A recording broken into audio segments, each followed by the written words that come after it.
Working capital crisis, जब salary रुक गई। इंट्रो। सोचिए, एक बड़ी कंपनी है, सेल्स करोड़ों की हो रही है, ऑर्डर की लाइन लगी हुई है, लेकिन महीने की 30 तारीख आई और अकाउंट्स डिपार्टमेंट ने कहा, सर सैलरी देने के पैसे नहीं है, क्योंकि कंपनी फंस गई थी वर्किंग कैपिटल क्राइसिस में। आज की कहानी है कैसे एक छोटी सी लापरवाही ने पूरी कंपनी की नींव हिला दी।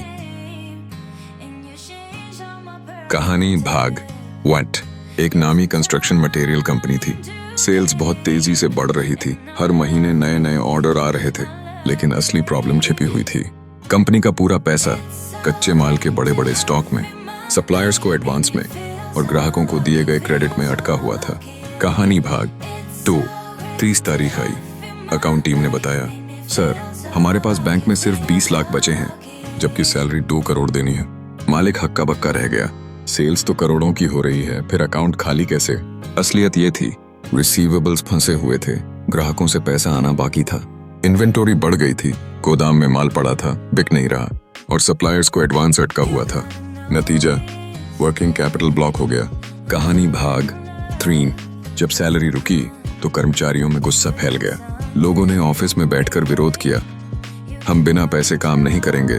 कंपनी की इमेज डैमेज हुई, कुछ टैलेंटेड लोग नौकरी छोड़कर चले गए और मार्केट में भी मैसेज फैल गया, ये कंपनी भरोसेमंद नहीं है। एक साधारण सी वर्किंग कैपिटल मैनेजमेंट की गलती ने पूरे बिजनेस को संकट में डाल दिया। सीख, लेसन। दोस्तों याद रखिए, बिजनेस का असली ऑक्सीजन वर्किंग कैपिटल है। अगर वो रुक गया तो कंपनी चलती हुई गाड़ी होते हुए भी रुक सकती है। आउटरो। तो हमेशा ध्यान रखिए, 8, रिसीवेबल्स टाइम पर कलेक्ट करें, इन्वेंटोरी कंट्रोल करें, जितना जरूरी हो उतना ही स्टॉक रखें। 3, सप्लायर से बैलेंस्ड क्रेडिट पॉलिसी पर काम करें। 4, हर हफ्ते अपने कैश फ्लो और वर्किंग कैपिटल की रिपोर्ट देखें, क्योंकि सेल्स से कंपनी बड़ी होती है, लेकिन वर्किंग कैपिटल से कंपनी चलती है। दोस्तों, ये थी कहानी वर्किंग कैपिटल क्राइसिस, जब सैलरी रुक गई। अगर आपको ये कहानी पसंद आई तो लाइक, कमेंट और सब्सक्राइब जरूर कीजिएगा। मैं फिर मिलूंगा एक नई बिजनेस स्टोरी के साथ, जो आपको सोचने और सीखने पर मजबूर करेगी।